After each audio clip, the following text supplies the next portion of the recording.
Welcome to the Stop Down Photography Podcast, episode 35. I'm your host, Scott Davenport. Today's topic is the hidden gems in your photo library.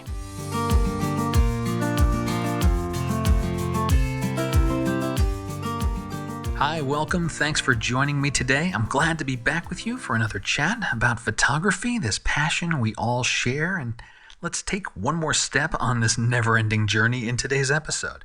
Today, I want to talk about your photo library and the hidden gems that you might not know are in there. Those solid images that are in your library just waiting to be found. If you enjoyed today's podcast, please share it with a friend, share on social media, with your camera club, and if you can, please leave a rating on Apple Podcasts. Fresh ratings help other photographers find out about the show.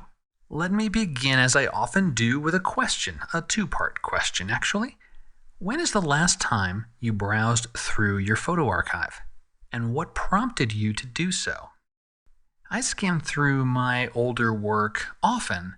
However, it's usually when I'm looking for completed works. I need a set of photos for a presentation, a new photo project, the cover art for a podcast episode. I'm looking for photos I know are solid, photos that have been processed, they're ready to go, ready to package into whatever project it is I'm working on. By its very nature, this type of photo library consumption precludes looking at unfinished work. I'm filtering photos by a certain star rating, or I'm only looking for photos that have been processed. Maybe I'm limiting the search to a certain subject. And that's actually the difference, I think. It's a search, not a browse.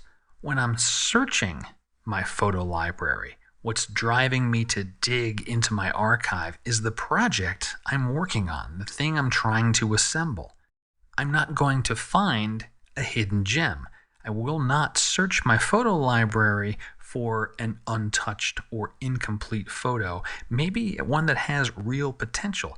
That's not what the search is all about. But browsing the photo library, I think that's a different activity.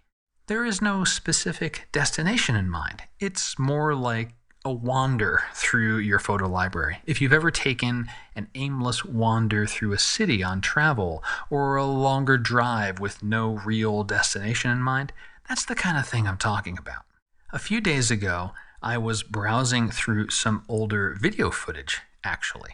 On my YouTube channel, I have this long-running series called In the Field. It's a behind-the-scenes look at my photo trips.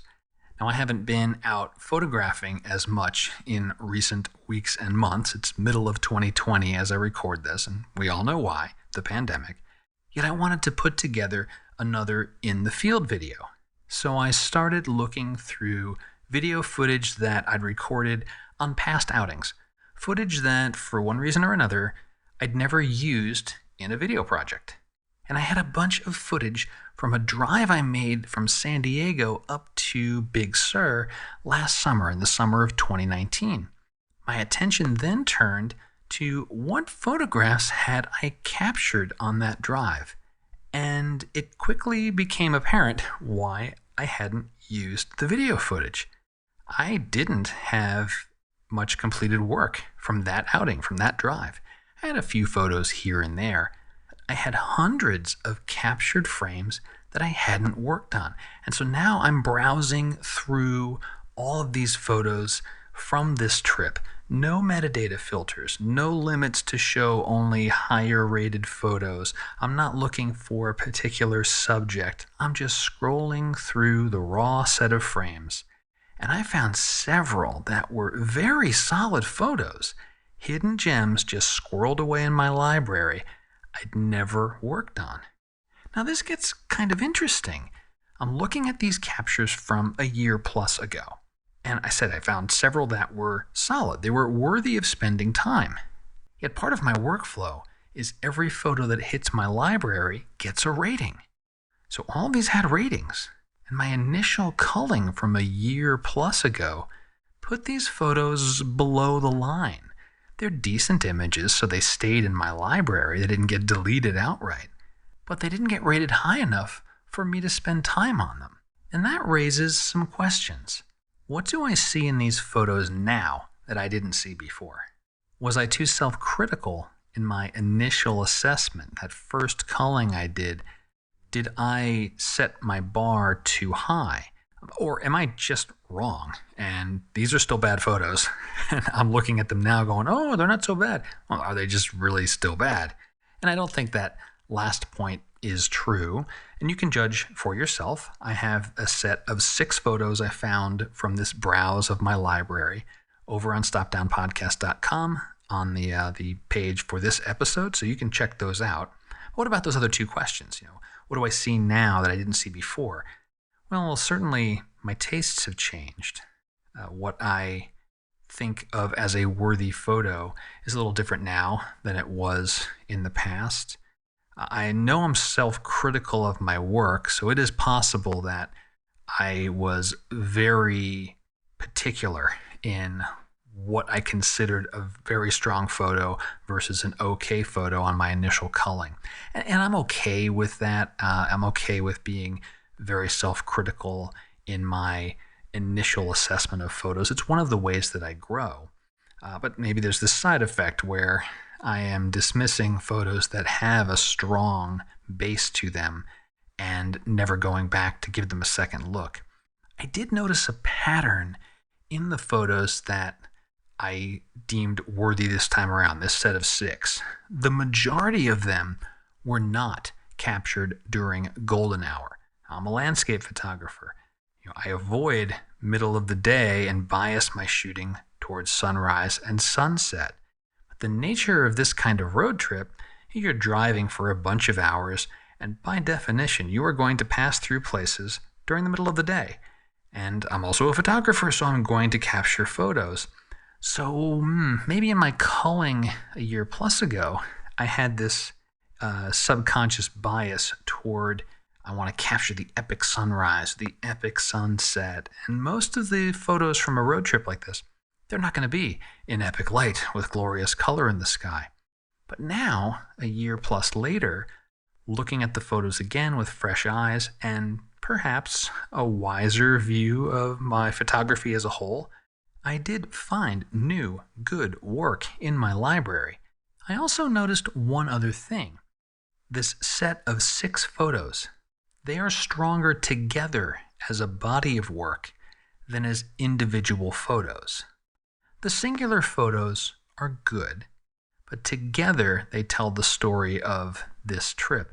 And that is another way to re-examine photos that are in your photo library that you may have passed by before. And I think that's something I personally should watch for going forward. That's a good personal challenge for me to take on, looking at a set of photos to tell the story as opposed to the singular photo that captures, the epic conditions. And maybe that's a topic for another podcast too. Let me pose a challenge to you for this week. Go take an aimless browse through your photo library, and I'll bet you'll find something good, and that you do have hidden gems in your library just waiting to be found.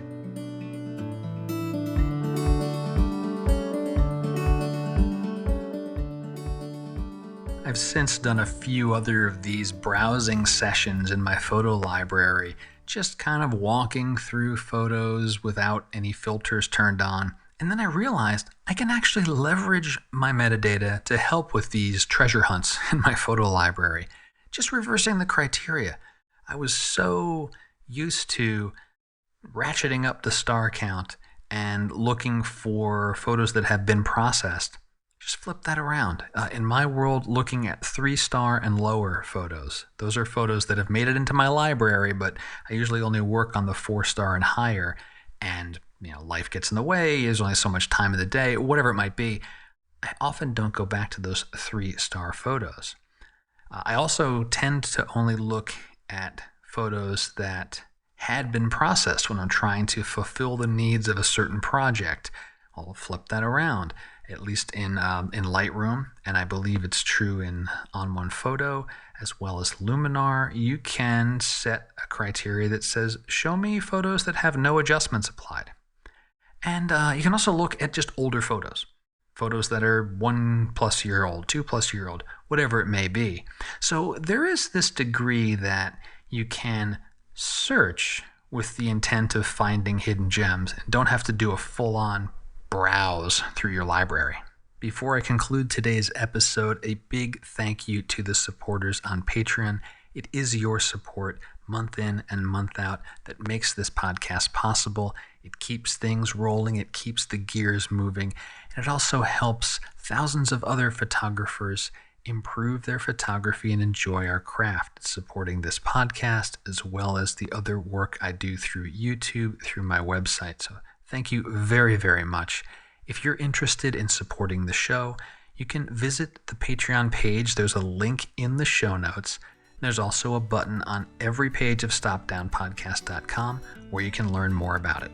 I'm working on another topic for next week's show. If you enjoyed this episode, please do leave a rating on Apple Podcasts. That really helps with visibility for the show, helping other photographers find out about it. Share it with your friends, share it with your camera club. And if you have any questions about photography, you can reach me directly through the contact page on StopDownPodcast.com. Questions, messages, comments, they all come directly to me. No robots, just me. And I do hope to hear from you. Well, until next time, my name is Scott Davenport. Have fun.